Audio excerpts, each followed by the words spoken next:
Across the galaxy, there exists a creature so feared that entire civilizations evacuated star systems just to avoid encountering one. The Zephyrians called it the Shadow of Death. The Karathi named it the Ender of Worlds. Even the mighty Thrakari Empire, conquerors of 1,000 planets, would rather face their own extinction than meet this beast in battle. For 12,000 years, nothing in the known universe had ever made one of these apex predators bow, kneel, or show submission to another living being. But that was before they met Jake Thompson, a 23-year-old janitor from Detroit. You see, when the Galactic Council first made contact with humanity, they warned us about many things. They told us about the plasma storms of Vega Prime that could melt starships in seconds. They described the hive minds of the insectoid dominion that could overwhelm entire fleets through sheer numbers. They even briefed us on the reality-bending powers of the ethereal collective, being so advanced they could rewrite the laws of physics with a thought. But there was one warning they gave us that stood above all others, delivered with trembling voices and eyes wide with terror. Never, under any circumstances, approach a Valdorian Apex if you encounter one in the wild. Do not attempt communication. Do not offer assistance. Do not even acknowledge its presence. Simply turn around, leave the system immediately, and pray to whatever gods you worship that it doesn't follow you. The Valdorian Apex, a creature so perfectly evolved for destruction that it had no natural predators, no weaknesses, and absolutely no concept of fear or submission. Standing 12 feet tall on 4 muscular legs, with razor-sharp claws that could slice through reinforced titanium like paper, and a hide so thick that particle beam weapons barely left a scratch. Their heads bore 6 eyes that could see across multiple spectrums simultaneously, tracking prey from impossible distances, while their mouths contained rows of teeth that could crush starship hulls. But the truly terrifying thing about the Valdorian Apex wasn't its physical capabilities. It was its mind. These creatures possessed intelligence that rivaled the greatest scholars in the galaxy, combined with a predatory instinct so refined that they could predict their prey's movements days in advance. They were strategic hunters, patient as they were deadly, capable of stalking a target across multiple star systems for years if necessary. And they had never, not once in recorded galactic history, shown mercy, compassion, or any emotion other than cold, calculating hunger. The few beings who had survived encounters with a Valdorian Apex described looking into those 6 eyes and seeing nothing but an endless void where empathy should exist. A creature that viewed all other life as nothing more than potential prey to be catalogued, hunted, and consumed. The Galactic Council's archives contained thousands of reports detailing entire colonies that had been methodically eliminated by a single Valdorian Apex. Not destroyed in a frenzy of violence, but systematically dismantled over weeks or months, with the Apex learning the colonists' routines, exploiting their weaknesses, and eliminating them one by one until nothing remained but empty settlements and the creature's distinctive claw marks carved into every surface. Military commanders across the galaxy had standing orders. If a Valdorian Apex was detected in their sector, they were to evacuate immediately and request assistance from the Council's specialized containment teams, elite units equipped with experimental weapons and psychic dampeners who had a 30% survival rate when engaging these monsters. 30%. That was considered acceptable losses when dealing with a creature that had single-handedly brought down governments and ended entire species.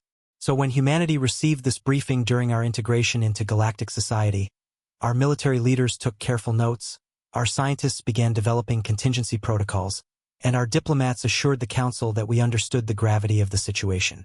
We had dealt with dangerous predators on Earth, after all. We knew how to respect apex creatures and give them appropriate space. What none of us expected was that within 6 months of joining the Galactic Council, a human would not only encounter a Valdorian Apex in the wild, but would somehow, impossibly, forge a bond with one that would fundamentally change everything we thought we knew about these legendary killers. This is the story of how Jake Thompson, a maintenance worker who had never fired a weapon in anger, never commanded a starship, and whose greatest life accomplishment before leaving Earth was winning his local bowling league 3 years running, became the first being in galactic history to witness a Valdorian Apex lower its head in submission.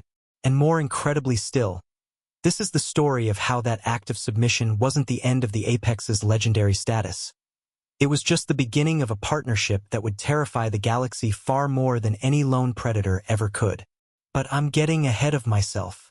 Let me start at the beginning on a mining station called New Anchorage, floating in the asteroid belt of the Kepler 442 system.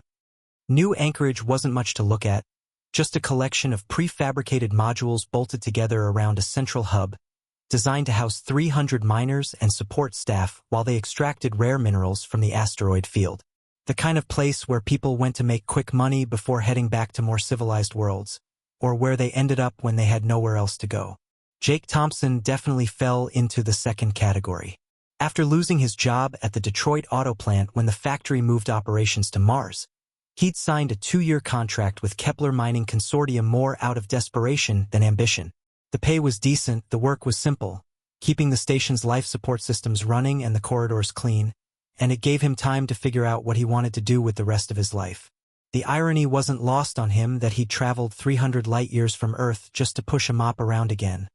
But Jake had always been practical about these things. Work was work, and honest work was something to be proud of, regardless of what the job title said on your employment contract. New Anchorage operated on a strict schedule. The miners worked 16-hour shifts blasting asteroids and hauling or back to the processing facility. The engineers maintained the equipment and kept the reactors running. The supervisors tracked quotas and managed logistics.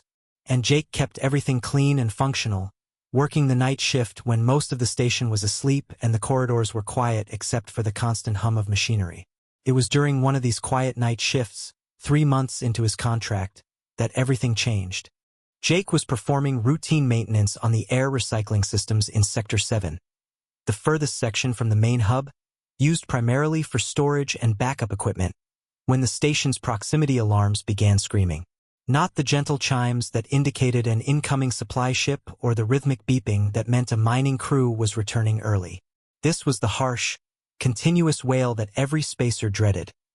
Unknown contact, approaching fast, and not responding to hails. Through the station's communication system, Jake could hear Captain Rodriguez's voice, tense but controlled, as she coordinated the response. All mining crews, return to station immediately. All personnel to emergency stations. This is not a drill. Unknown vessel detected on intercept course, ETA 12 minutes. But as Jake made his way toward the nearest emergency station, the alarms suddenly stopped. Not gradually, not with the all-clear signal that should have followed. They just cut off abruptly, leaving an ominous silence that seemed to press against his eardrums. Then the lights went out. Emergency power kicked in a few seconds later, bathing the corridors in dim red light, but the main computer systems remained offline. No communications, no long-range sensors, no contact with the outside world. New Anchorage had been effectively blinded and muted in the space of a few heartbeats. Jake tried his comm unit, but got nothing except static. The emergency protocols were clear.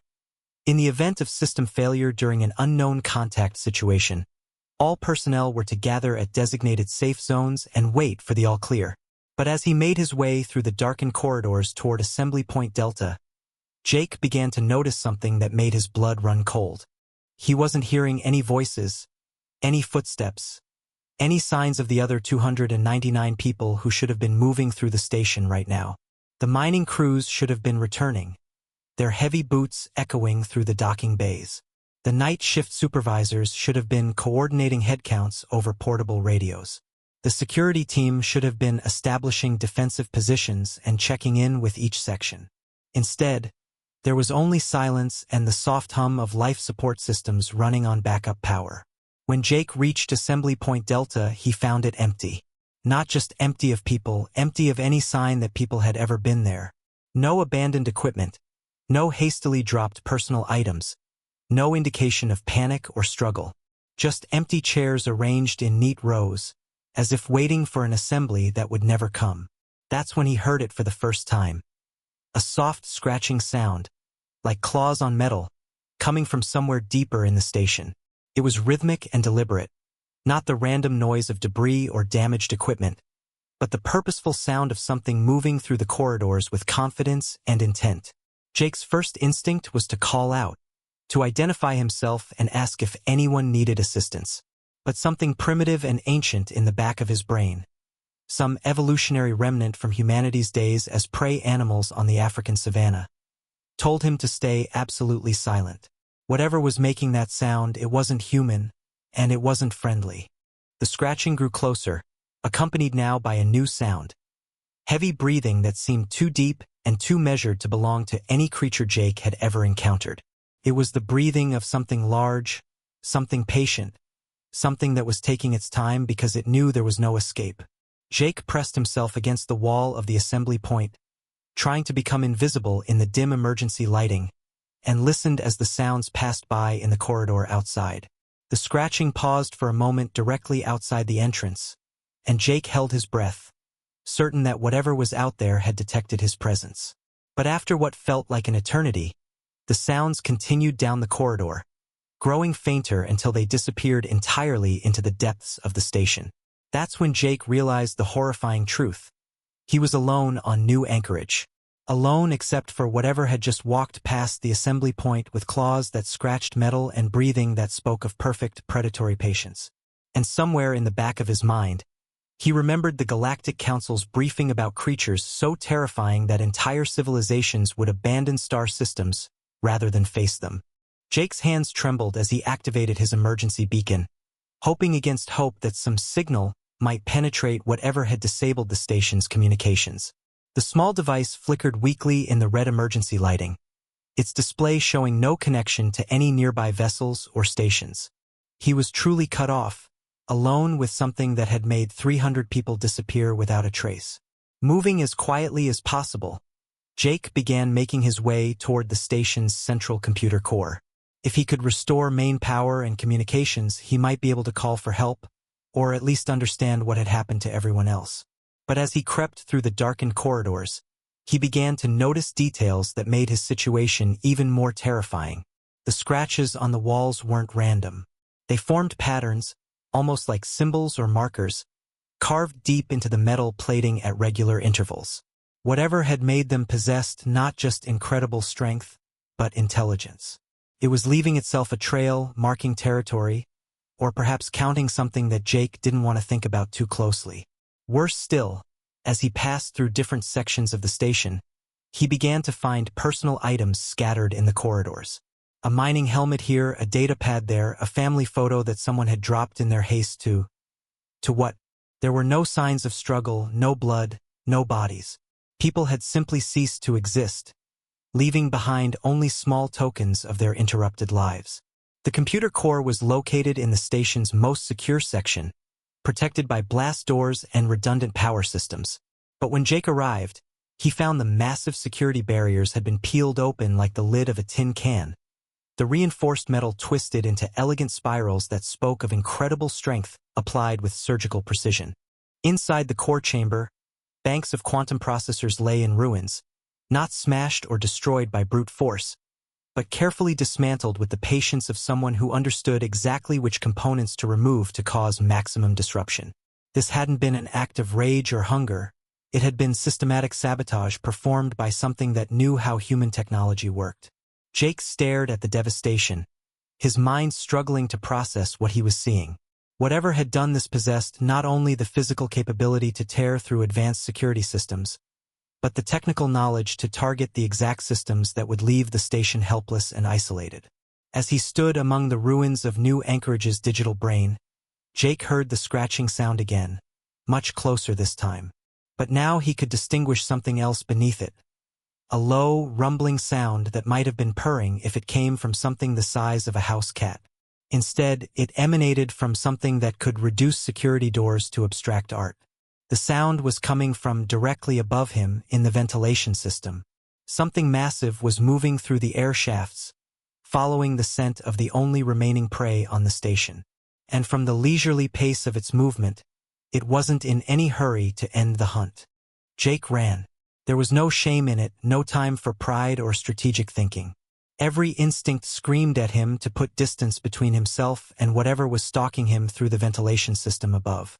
His feet pounded against the metal deck plating as he sprinted toward the station's outer ring, where the mining equipment was stored. Behind him, the sounds in the ceiling changed pitch and tempo. The leisurely scratching became rapid, urgent. The rumbling transformed into something deeper, more excited. His hunter had realized that its prey was no longer hiding, and the game had entered a new phase. Jake burst through the airlock into Mining Bay 7, the largest storage area on the station, filled with massive excavation equipment and ore processing machinery. If he was going to make a stand, this was the place to do it. The bay offered multiple exit points, plenty of cover, and tools that might serve as weapons if necessary. He ducked behind a ore crusher the size of a small building and tried to catch his breath, listening for any sign of pursuit. For a moment, there was only silence, and Jake began to hope that perhaps he had outrun whatever was hunting him. Then the lights went out completely, not just the emergency lighting. Every photon of illumination vanished, leaving Jake in absolute darkness. But somehow, impossibly, he could sense that he was no longer alone in the mining bay. There was a presence nearby, something large and patient that radiated an aura of predatory confidence.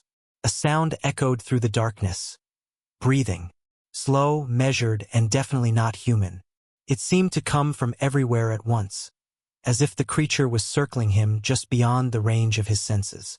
Jake pressed himself against the ore crusher, trying to become invisible, but he knew it was hopeless.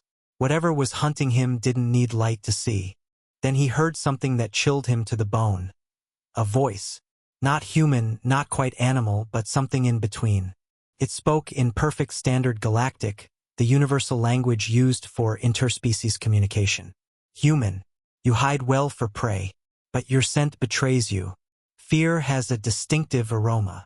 The voice seemed to come from directly in front of him, though Jake could see nothing in the impenetrable darkness. It was cultured, almost conversational, with the tone of someone making polite observation about the weather. I have been studying your species since your arrival in this sector, the voice continued. Fascinating creatures. So much weaker than most galactic species, yet you spread across star systems like a virus. I consumed your companions to understand this phenomenon better. Jake's blood turned to ice. Consumed. Not killed, not captured, consumed. And it spoke of his fellow humans as research subjects, specimens to be studied and catalogued. You are the last, the voice said, and Jake could hear amusement in its tone. I saved you for final analysis. Your terror will provide valuable data about human psychological responses to inevitable death. Jake's mind raced through his options, but they all led to the same inevitable conclusion. Death. Whatever this creature was, it had systematically eliminated 300 people and was now toying with him like a cat with a mouse. The rational part of his brain told him to accept the inevitable with dignity. But Jake Thompson had never been particularly rational when cornered. You want to study humans? Jake called out into the darkness, surprised by how steady his voice sounded. Then you're going about it all wrong. The breathing paused. A hint of curiosity crept into the creature's voice. Explain. You're studying us like we're just another prey species, Jake continued, slowly reaching into his maintenance kit for the plasma torch he used for repairs. But that's not what makes humans interesting. Any predator can kill. What you should be studying is why we keep fighting even when we know we're going to lose. A sound that might have been laughter echoed through the mining bay. You believe you can fight me, small human? I am Kithra, last of the Valdorian Apex. I have hunted across 1,000 worlds and ended civilizations for sport. Your species trembles at whispered stories of my kind. Jake's blood ran cold as he recognized the name from the Galactic Council briefings. A Valdorian Apex, the most feared predator in known space. No wonder the station had fallen so quickly. No wonder there had been no survivors. But instead of despair, Jake felt something unexpected. Anger. This creature had murdered 300 innocent people, not for survival or territory, but for casual research. It spoke of ending civilizations like others might discuss their hobbies. Yeah, Jake said, igniting the plasma torch. Its brilliant blue-white flame pierced the darkness like a miniature star, casting wild shadows across the mining bay. Well, I'm Jake Thompson from Detroit, and we don't go down easy. For the first time since the hunt began, Jake could see his enemy. Kythera stood 15 feet away, exactly as the briefings had described. 12 feet of perfect predatory evolution, with 6 glowing eyes that reflected the plasma torch's light like mirrors. Claws the length of sword blades extended from 4 powerful limbs, and its hide looked like it could deflect starship weaponry. But in that moment of illumination, Jake saw something that the Galactic Council's briefings had never mentioned. Kythera looked surprised.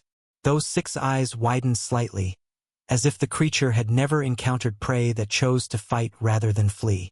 Interesting, Kythera murmured, lowering itself into a hunting crouch.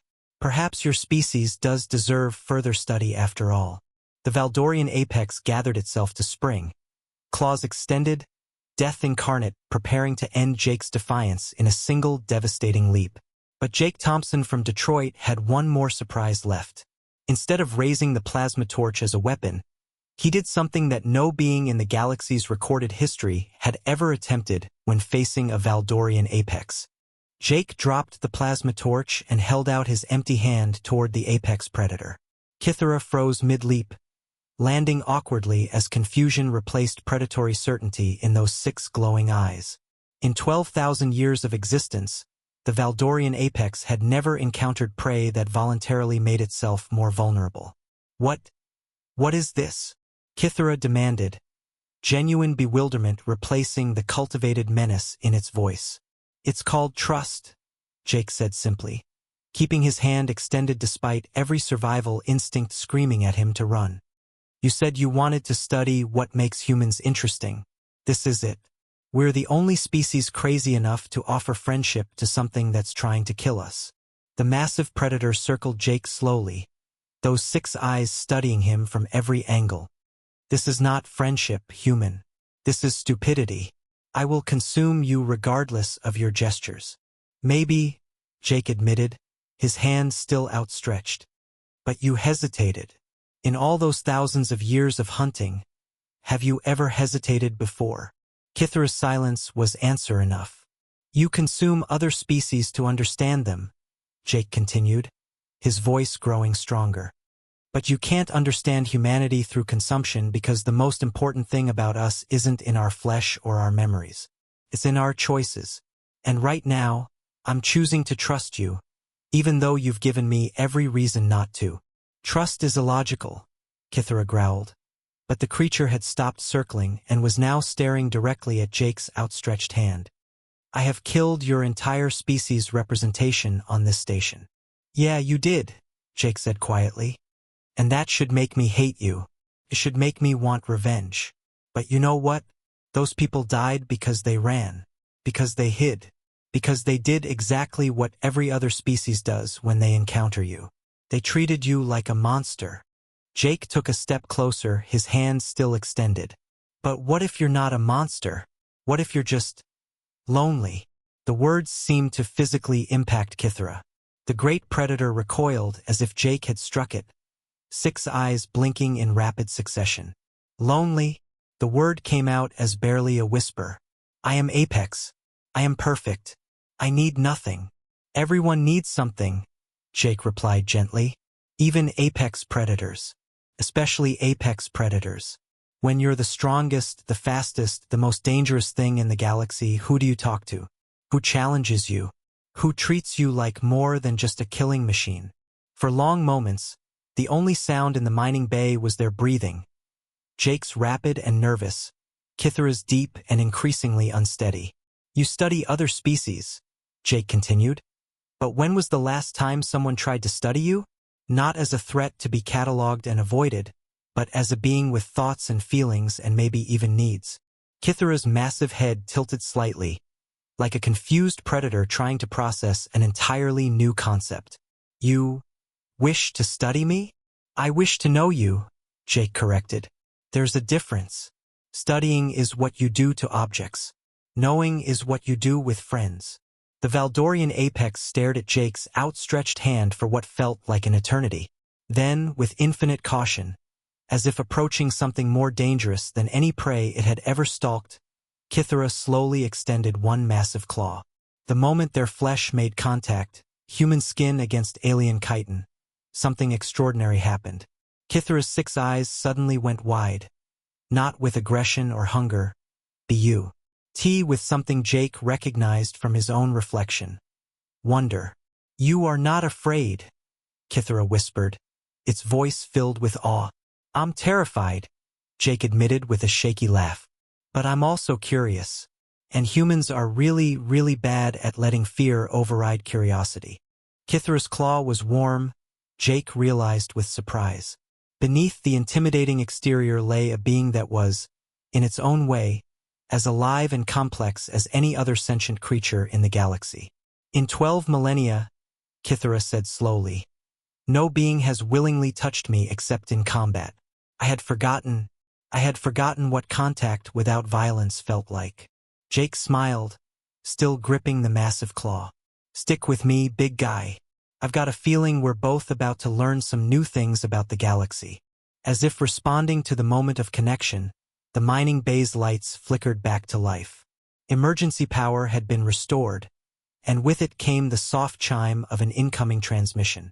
"New anchorage, this is Captain Morrison aboard the freight carrier Steel Phoenix. We detected your distress beacon and are responding. ETA 15 minutes. Please respond if you can hear this transmission." Jake looked at Kithra, whose 6 eyes were now focused on the communication system. "So," Jake said conversationally, "want to help me figure out how to explain this to my rescuers without causing a galactic incident?" For the first time in 12,000 years, a Valdorian Apex made a sound that could only be described as laughter. It was a terrifying sound, but it was genuine amusement rather than predatory anticipation. "Human Jake Thompson of Detroit," Kithra said with what might have been fondness. "I believe I am beginning to understand why your species has spread so successfully across the stars. That was 8 months ago. Today, Jake Thompson is no longer a maintenance worker on a forgotten mining station. He's become the Galactic Council's first official human Valdorian cultural exchange specialist, a job title that didn't exist before he extended his hand to the most feared predator in known space. Kithra, meanwhile, has transitioned from being a legend whispered in terror across the galaxy to something even more remarkable. The first Valdorian Apex in recorded history to choose cooperation over consumption. Together, they've established the Apex Integration Protocol, a revolutionary program that's already begun reaching out to other isolated Apex predators throughout the galaxy. The mining station New Anchorage has been converted into a research facility where humans and Valdorian work side by side, studying not how to destroy each other, but how to understand each other. Jake still does maintenance work. Kithra finds human mechanical skills fascinating, but now his daily routine includes teaching an ancient apex predator how to play poker and learning about hunting techniques that predate human civilization by millennia. The Galactic Council initially responded to news of their partnership with panic, then disbelief, then cautious fascination. When Jake and Kithra made their first joint appearance before the council chambers, half the delegates fled the building. But the other half stayed to witness something unprecedented. A Valdorian Apex voluntarily lowering its head in a gesture of respect to beings it could have destroyed with casual ease. Not submission, respect. There's a crucial difference, as Jake learned when he made the mistake of using the wrong word during their first diplomatic briefing. Kithra had spent nearly an hour explaining that submission implied defeat, while respect implied choice. The most dangerous predator in the galaxy had chosen to respect other beings not because it had to, but because it wanted to. The implications of their friendship continue to reverberate across the galaxy. Other apex predator species, seeing that cooperation was possible, have begun reaching out through official channels rather than stalking prey from the shadows. Trade routes that had been abandoned for millennia due to apex predator activity are slowly being reopened. Most importantly, entire civilizations that had lived in terror for thousands of years are beginning to realize that maybe, just maybe, peaceful coexistence is possible even with the galaxy's most dangerous inhabitants. But perhaps the most remarkable change has been in Jake himself. The man who once thought his greatest accomplishment was winning a bowling league has become living proof that sometimes the most powerful thing you can do is extend your hand to someone who's never known friendship. As Kithra often tells visitors to their facility, Human Jake Thompson taught me that there are forms of strength that have nothing to do with claws or fangs or the ability to end lives. The strength to trust, to hope, to offer friendship to those who have never known it. This is the apex predator ability that humans possess.